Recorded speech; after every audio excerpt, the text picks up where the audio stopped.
The mind is a name that we give to the policy of affirming one's finity, the assertion of individuality is known as mind. It is a pressure exerted upon the limitedness of our personality, and there is no such thing as mind independently existing as we imagine it to be.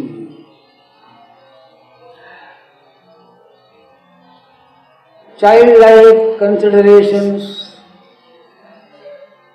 may form the opinion that the mind is something moving inside the body, like a ball of mercury changing its position frequently, but within the body only. No such thing is the mind. It cannot be located as something. It is, to explain it precisely, the body asserting itself. I am. The body feels it is. That feeling of physical existence with great vehemence is termed mind for purpose of easy comprehension. Fickleness is the nature of the mind. It will never occupy a particular position. This is because the physical affirmation spoken of is a tantalizing phenomenon not sure of itself. The body does not finally know what it wants. That is to say, the mind so-called does not know what it wants. This is so because there is a contradiction between the affirmation of individuality through the physical body and the infinite longings that seem to be there lying at the back of the personality. The infinite longing contradicts the finite affirmation, and therefore life is before us as a great contradiction. Everywhere we see problems, and no problem is finally capable of solution.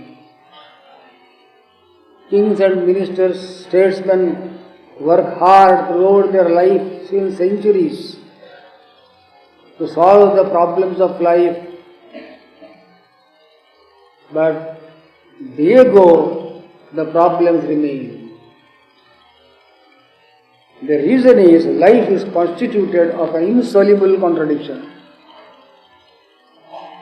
Inasmuch as the very basis of our existence is contradiction, no one can find a solution to it.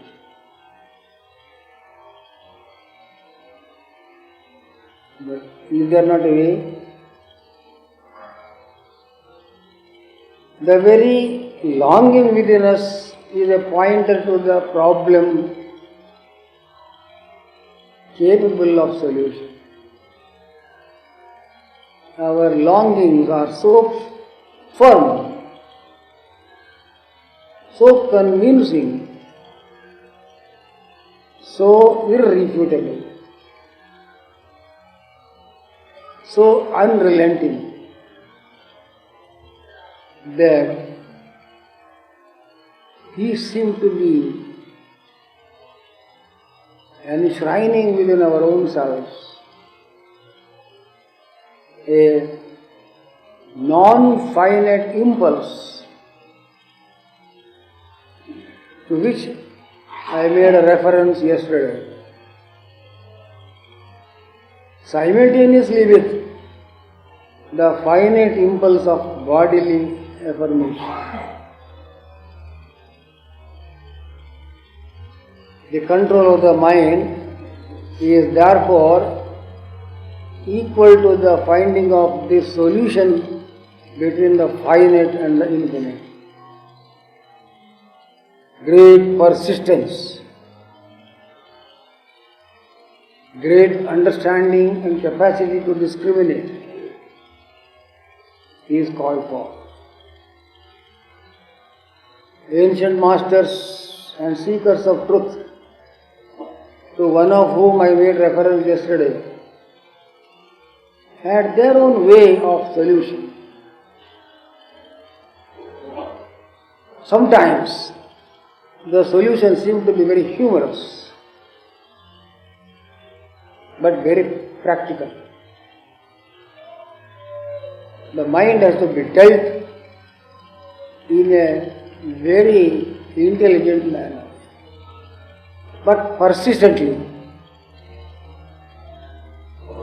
When you drive a nail continuously on the wall at the same spot, but not changing the spot, with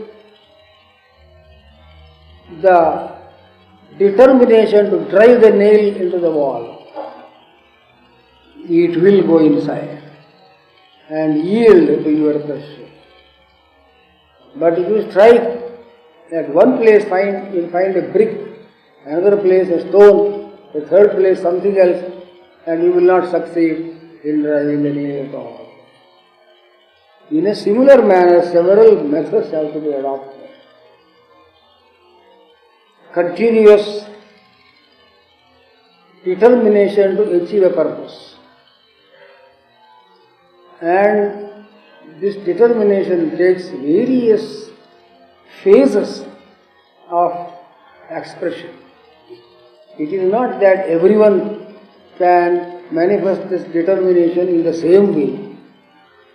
There is a world under every hat, and there is a different type of solution within every individual. My solution is not yours, and yours is not somebody else's. Peculiarity, novelty, and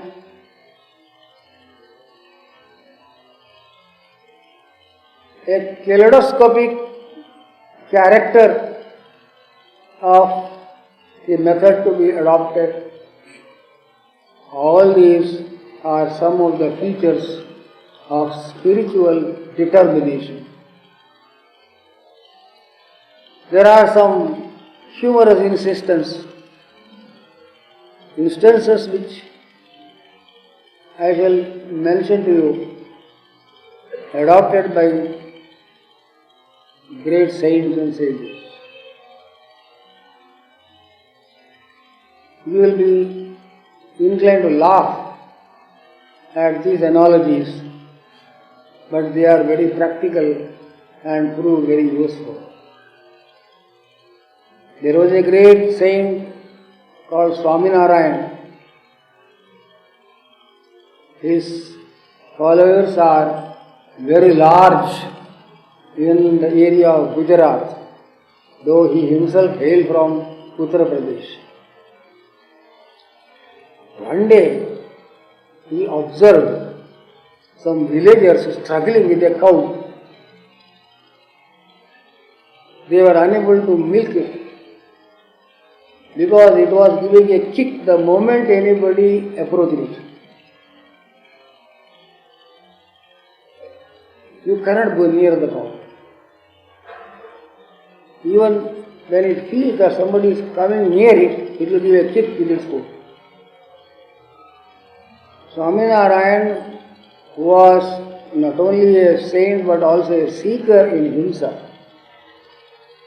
Told these villagers, I shall find a way of stopping this kicking. He took a long stick a little away from the cow and slowly touched the leg of the cow with that stick. It gave a kick immediately because it cannot tolerate any touch. After a few seconds, he again touched it, it gave another kick. He sat there whole day without taking food, from morning to evening, doing only one work, touching the leg of the cow with the stick. To the surprise of all people who were witnessing this phenomenon. For continuous 12 hours as it were, this touching went on. How long will the cow give a kick? It is also a living being. It got fed up, tired, and stopped kicking. Now he said, you milk the cow. It never kicked afterwards. The mind is turbulent in some way of this kind. It has to be treated in the same way as the Swami treated the cow. Whatever you say, the mind will not agree to. It has its own voice and something else to say, quite different from what you are wanting it to do. If you say this, it will say no, I will do another. There were a couple, husband and wife. The wife was a termagant. She will always do the opposite of what the husband says. If he says, today, will you prepare some good meal with some coconut and all that? No, I will not put coconut, she will say. She will make a thin, watery dal and give him.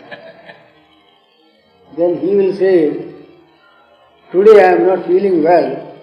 Don't make any good dish. I want only a little thin, watery dal. No, I will make good dish today.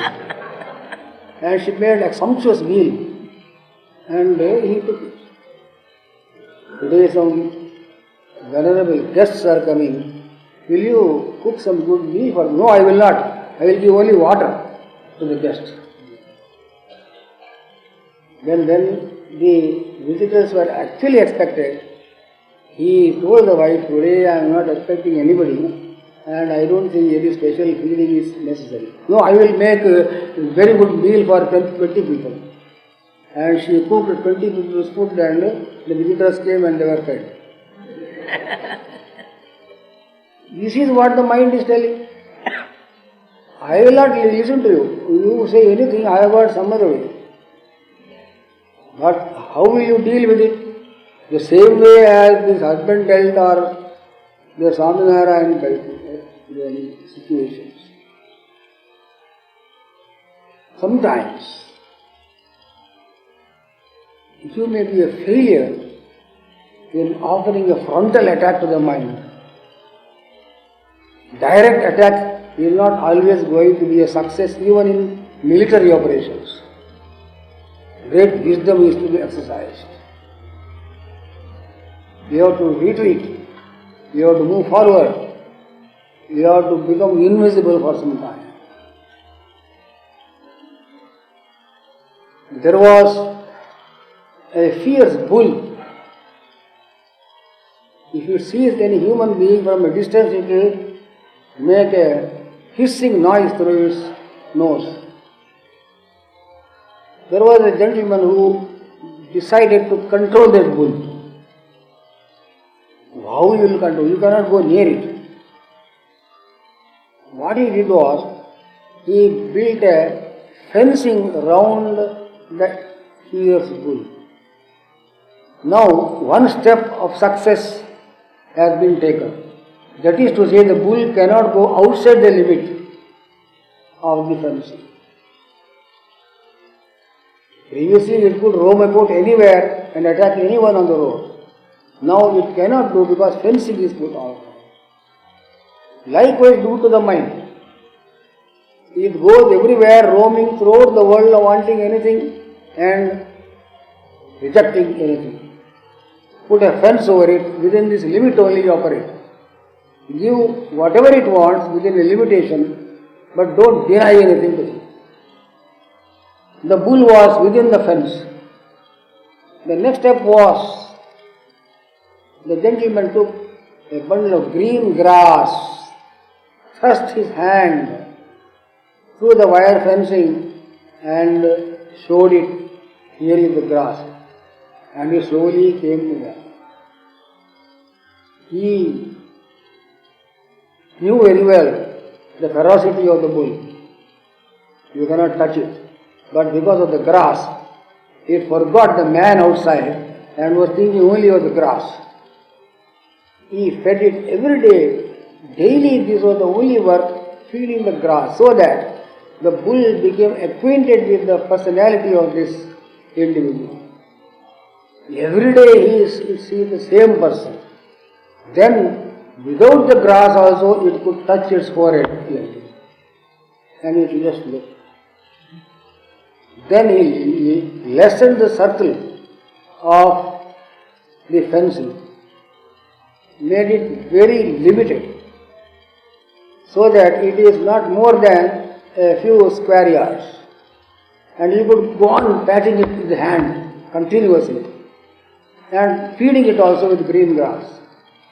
Acquaintance became so intense, it started slowly licking the hand of this gentleman. It developed an affection. Fierce it was. Animosity was its nature. It became friendly because of this affectionate treatment. It yielded to his touch. Then he removed the fencing, went near it with the grass. Without the fencing, he went near it, touched it, gave the grass, patted it on the head.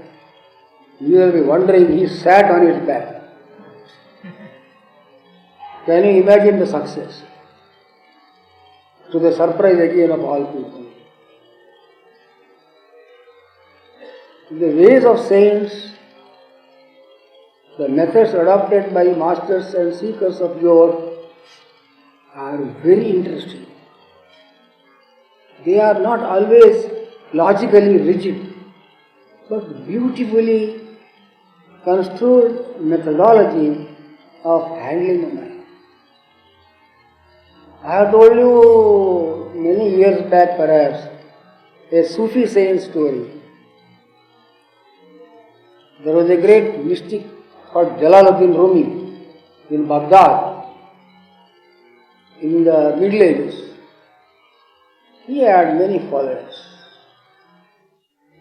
He recited an instance of how a person can change himself by changing the circumstances. That Sufi Guru had several followers and disciples. Many of the disciples are poor Arabs,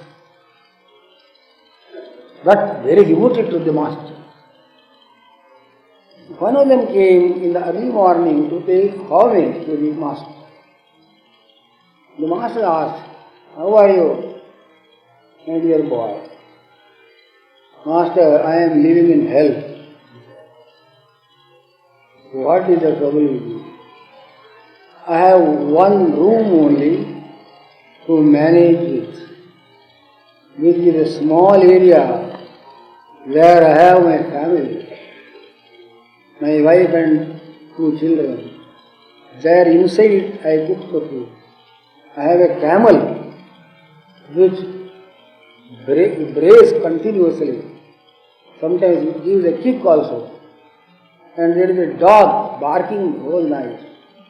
we cannot sleep. You can imagine our condition. Don't you think, Master, this is veritable hell? The Master said, there is no problem, I can solve this difficulty. The obedience of the disciple to the Master was so amazing, especially in ancient times, that they will not argue with the Guru, though his suggestions may look very funny, irrational, and sometimes very idiotic. But devotion, submission to the Guru, supersedes rationality. The Guru told the disciple, tonight, you tie the dog inside your house, then you go to bed. He could not understand what kind of solution is this. But obedience is obedience. The dog made matters worse. It went on barking inside the room and howling throughout the night. Nobody slept even for a minute. The disciple went to the Guru next morning.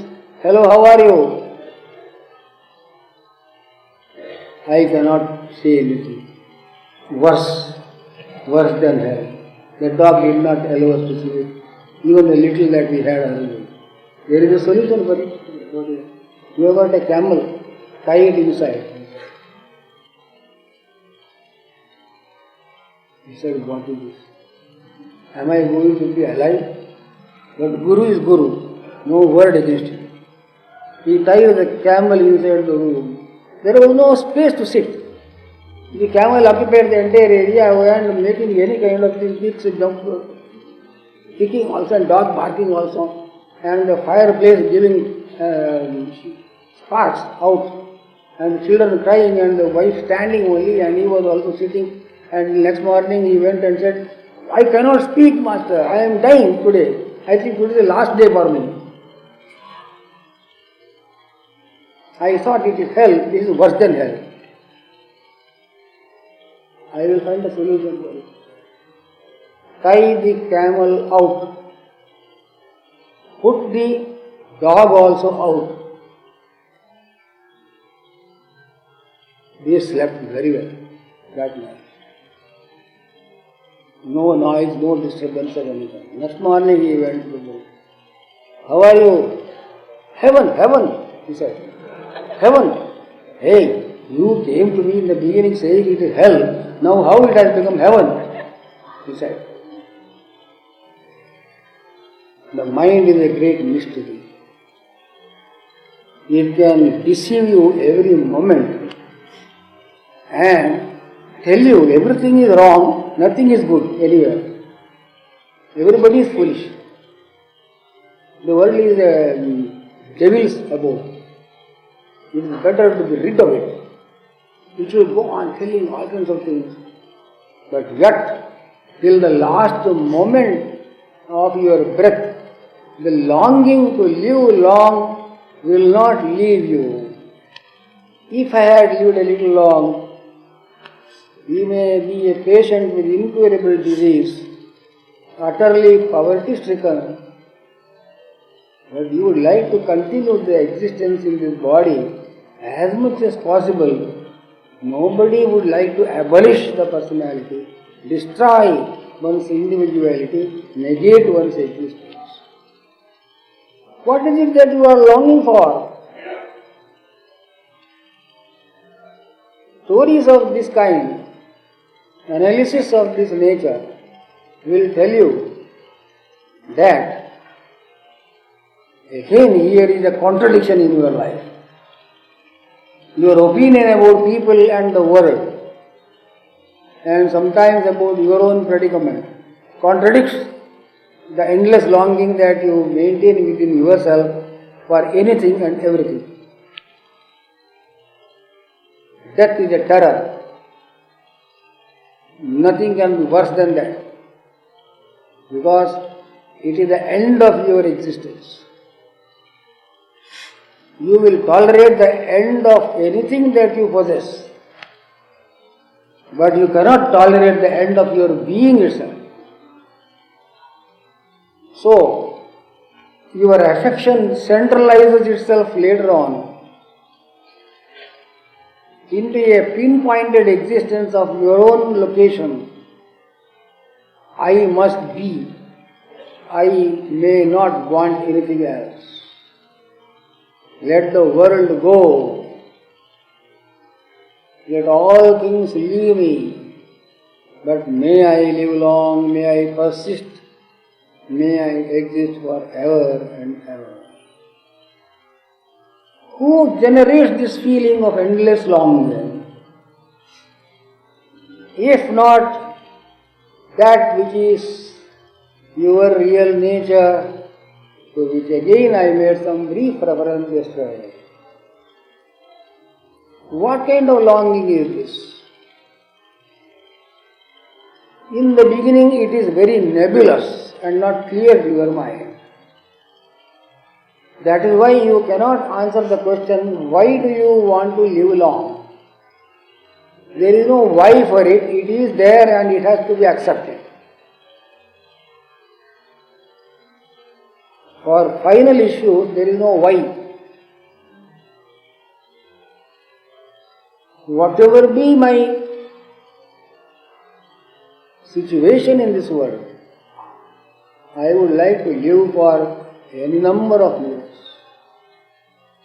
Even if you are granted a blessing of 1000 years of living, that cannot satisfy you, because when you are completing the tenure of 9,909 years, the fear will strike you, only 1 year is left. As powerful as the fear of death would be if you are to pass away earlier. So the lengthened life is not a solution. Because how long will that lengthened life continue? It will end one day.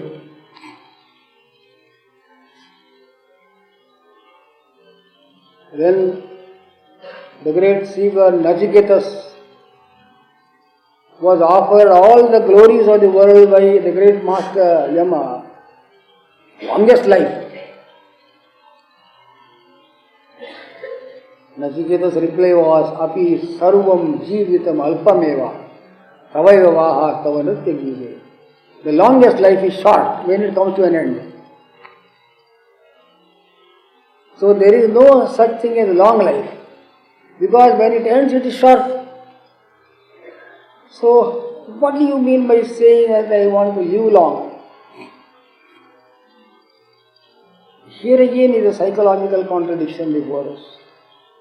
Actually what insists on your continuing for a long time is not this body calling for a persistent existence. Because the mind is clever enough to know that the body cannot last long.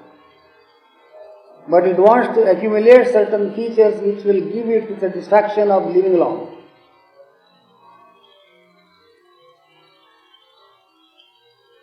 The central feature of this longing is the longing to have our own selves. Atmanam Buddhi, know thyself and be free. Though we hear these admonitions 100 times, we will make the common mistake of identifying the self with this so-called person seated here.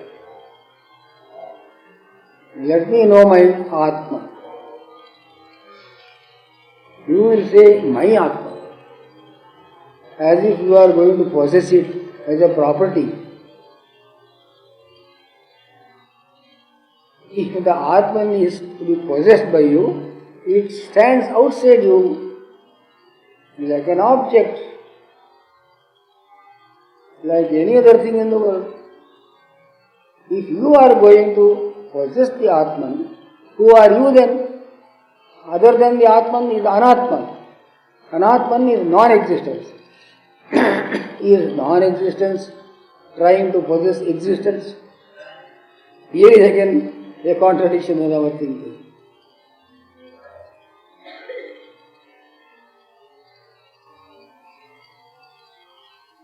Great discrimination is called for.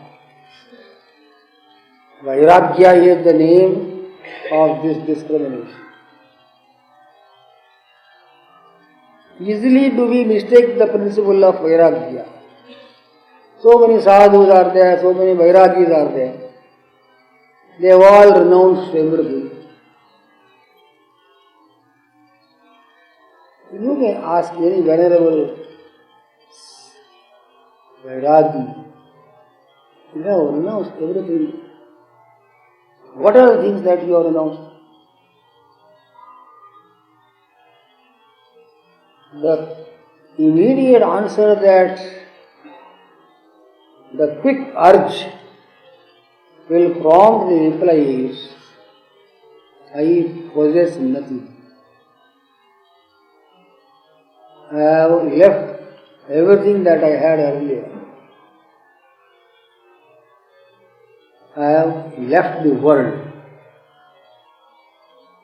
Therefore, I have completed my renunciation. If you have abandoned the world, where are you standing now? Are you sitting in the skies? Standing on the ground which is the earth, you are saying that I have renounced it. The world blows a breeze of various types on your personality every moment, saying that you cannot renounce the world unless you renounce yourself first. The renouncer has to renounce himself so that the renunciation may become complete. But where is the meaning in renouncing one's own self? If the self is renounced, what remains behind? This difficulty will suddenly take possession of our own self. There is no such thing, really speaking, as renunciation of anything. Because nothing in the world really belongs to you. So, how can you renounce a thing which does not really become your property? Are you renouncing somebody's property? The world is not under your control. Therefore, how will you renounce it? Here, renunciation has to be understood in the spirit that is within it. Renunciation is not an abandonment in the literal sense of the word, but a spirit that is maintained within it. A spirit of not belonging to anything, and a spirit of nothing actually belonging to one's own self. In this process of the determination of the spirit, the world stands united with you because of the fact that you are made up of the same substance as the world of nature. All humanity is inside you, with you, within you, and has taken possession of you. The principle of every individual in the world is inside you also. So that on different occasions, you can manifest the character of any person in this world. Anything is inside you.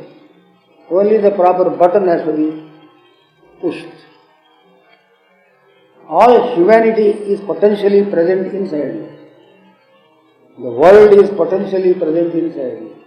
Inside in the sense of that personality of yours, which is clubbed with the whole nature at the same time, and not this Mr. So-and-so personality. Here is the difficulty that the mind will encounter every day. You cannot think in this manner.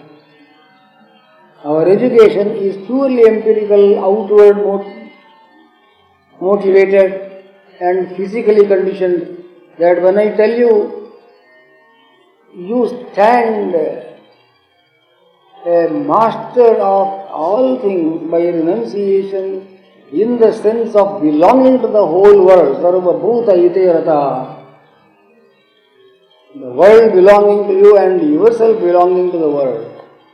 The world stands, including all personality and all individuals, all human beings, every created living being including yourself. The world stands renounced within itself. You become a world individual. Such renunciates are world masters because they are self-masters.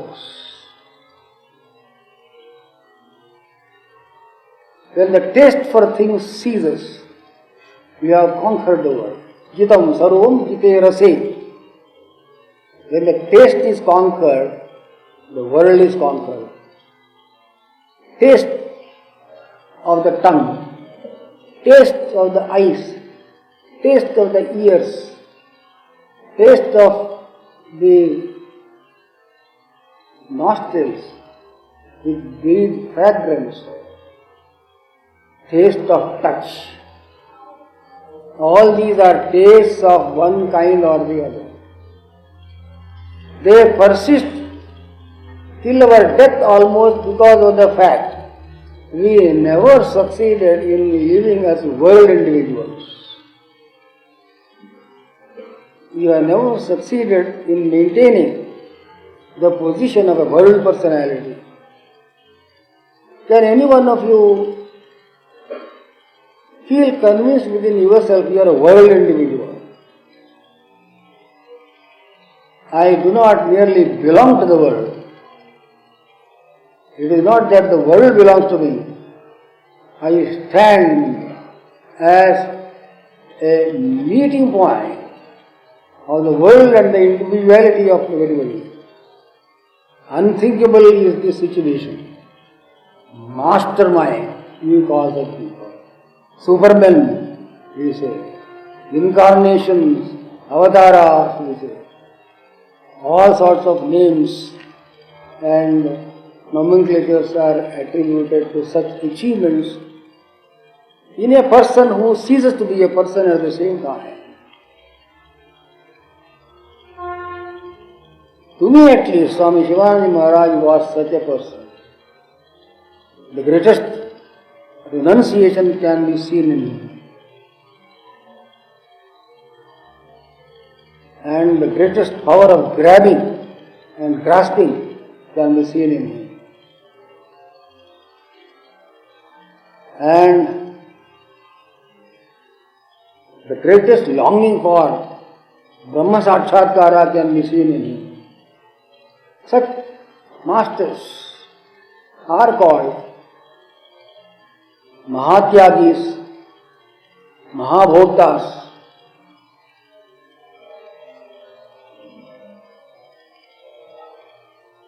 In the sense that all things belong to them, they are world enjoyers, Mahabhoktas. In the sense that nothing really belongs to them, they are Mahatyagis.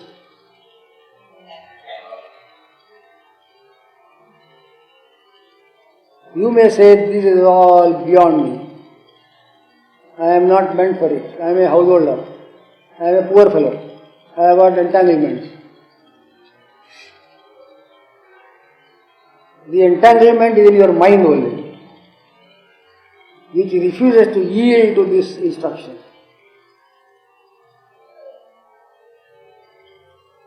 You have created a hell, as that disciple of the Sufi master was, according to him, living in a hell. But his adjustment of mind made him feel that he is in heaven in utter freedom itself. The mind can make a hell and heaven in one instant. Turn the switch on one side, it is hell. Turn the switch on the other side, it is heaven.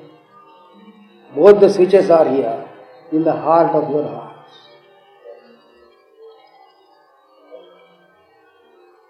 This renunciation precedes the understanding that is required to practice yoga, which is real sadhana.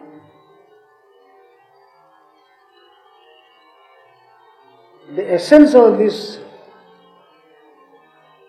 situation is that we cannot entertain little petty desires and then sit for meditation. As I mentioned to you, when you are seated in meditation, a kind of infinitude enters into you, as is suggested in the Sutra of Patanjali in his Yoga Shastra.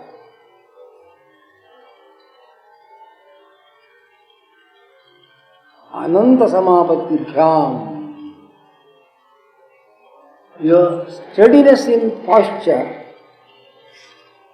is possible by a comprehension of the infinitude that this world is.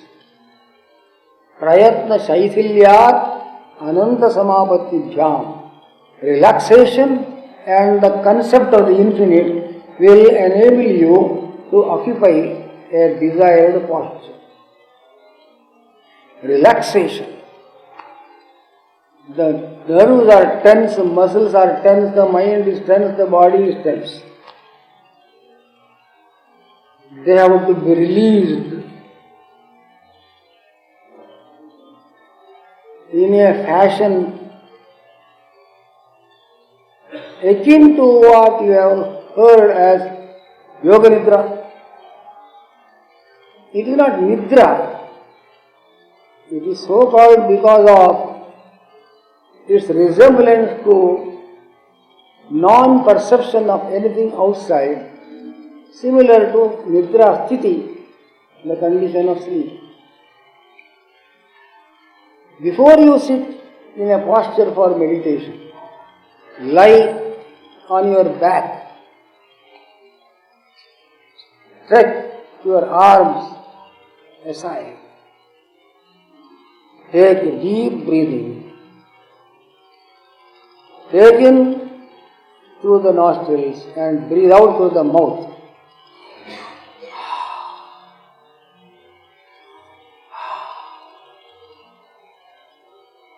As you do generally, automatically, when you are tired after a long journey or hard work, oh God, the day of work is over, let me lie down.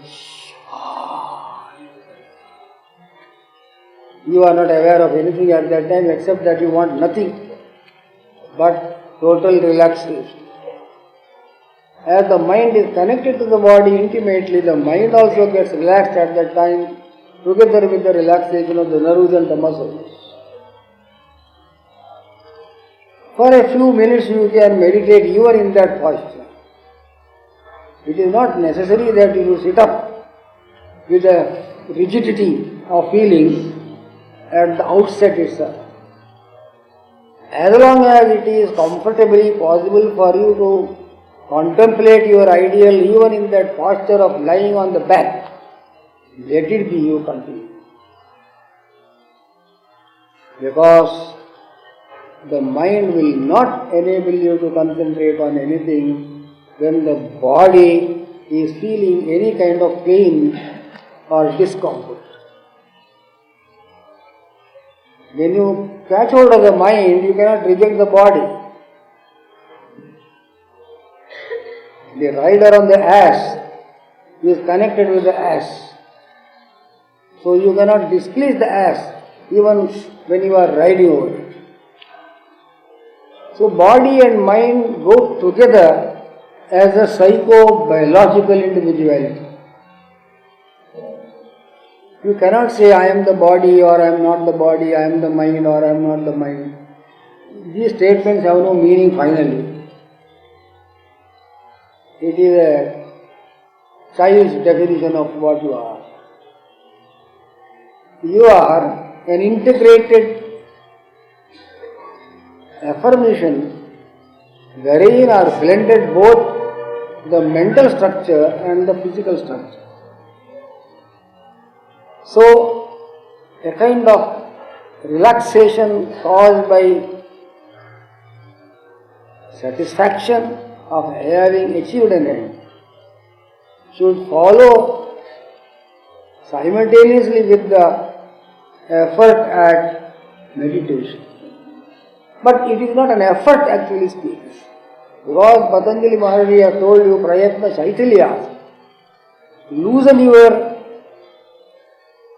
tension of effort. Don't say I am doing something. Because this consciousness of doing something is again an assertion of individuality and a potential of egoism manifesting itself. Just be in a state of complete psychophysical relaxation, either by lying down or in any other comfortable posture. Really speaking, for the purpose of meditation, there is no particular posture prescribed.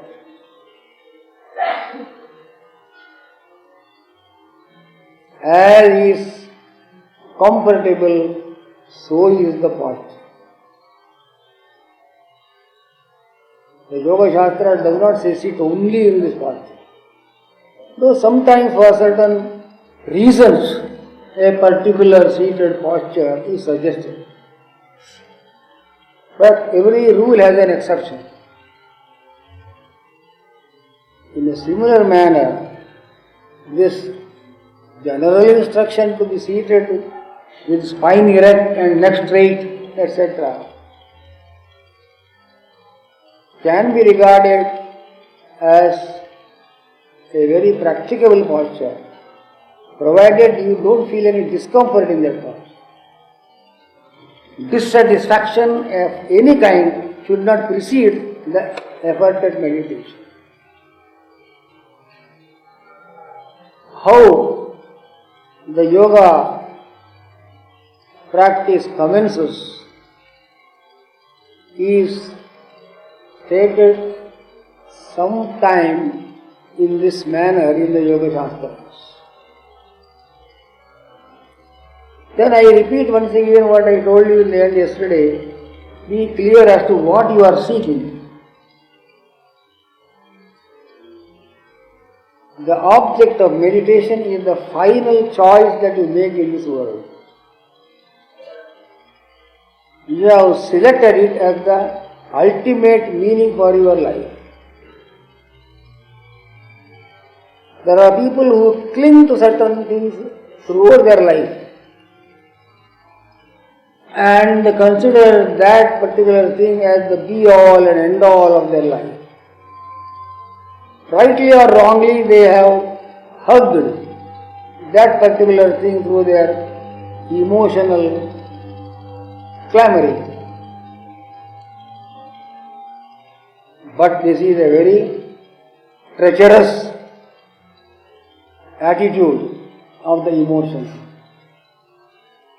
It will leave you in the lurk at any moment and compel you possible.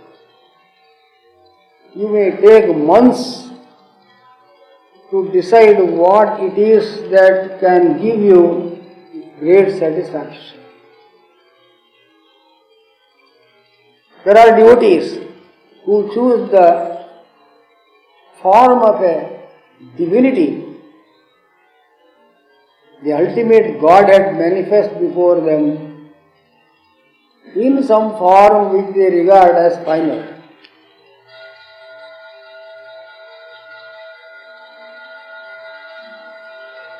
The reason why they consider that form as final is that they are sure that the infinite longing for salvation is centralized in that particular form of divinity, as the entire potentiality of the power of the sun is hidden in a single ray of the sun. So the whole world in one object. You strike one object to the core, an atomic bomb manifests itself.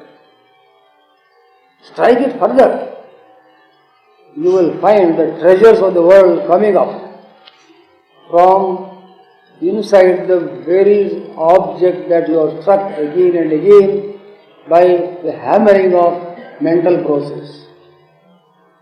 Strike it further, you will find that this mind which meditates is the meeting point of all the levels of creation commingling in one point. Like the sea at the meeting point of a river where the two become one. In this initial stage of meditation, even in this initial stage, you will see that you rise up from meditation as a new individual, as if something has entered you, injected into you, molten iron is injected as it were, making you feel that adamantine is your body. Old habits still persist. स्थान उपनिमंत्रणे संगस्मय आकरणम पुनरनिष्ट प्रसंगात is a sutra of Patanjali. Never feel satisfied with any experience, because any satisfying experience in meditation, sound, color, perception of beauty, fragrance, etc. should not attract you, because that is as temporary and tantalizing as any other presentation in this physical world. Actually, what you call heaven is only a rarefied form of earthly enjoyment, highly potentized form of sensory experience is heaven. Grossen form of it is the earth. When such presentations are placed before you, Sangasmaya Akaranam, don't smile. Oh, you have come, wonderful. No. It is a mask put on by a tremendous deceptive force before you. The world opposes you in the beginning. Vehemently it will oppose you, and it will see that you do not succeed. People will harass you, condemn you, criticize you, and say this is a crack. And the world will present further difficulties, causing you a tremble in your personality, as if you have gone wrong. I have told many a time, on earlier occasions, when you churn the mind for the sake of the treasure that you see, treasure will not come, only poison comes. As illustrated in the story of Amrita Manthana in the Srimad Bhagavata Mahapurana, wanting nectar, you churn the ocean, deadly poison comes in the beginning. What is this deadly poison actually speaking? Where from it arises? It is the potentiality of attachment still persisting at the last moment of the death of individuality. When a cobra is about to die, it becomes most poisonous. That time it strikes, it is a death strike. Likewise, the last kick that human desire gives you is a poisonous smoke of discomfiture and sorrow and indecision of every kind. You know how many treasures afterwards slowly arose from the churning of the ocean in Amrita Manthana. Some 14 stages are described there as the ratnas or jewels, tempting more and more as the succeeding one arises, so that the temptation to possess it rises in greater intensity. Finally, you know what happened to these people who actually wanted nectar. A great story indeed in the Srimad Bhagavata Mahapurana. This is a story about our own selves. The gods and the demons, the ocean, the nectar, the treasures, the jewels and the rubies, the poison, all are inside us. Inside in every sense of the term, outwardly, inwardly, and also in the blend of both. Knowing well that such things are possible before us, through the guidance that we have received from our great Master, whom we should not desert till the end of your life. Knowing this well, march forward. Hari Om Tat Sat.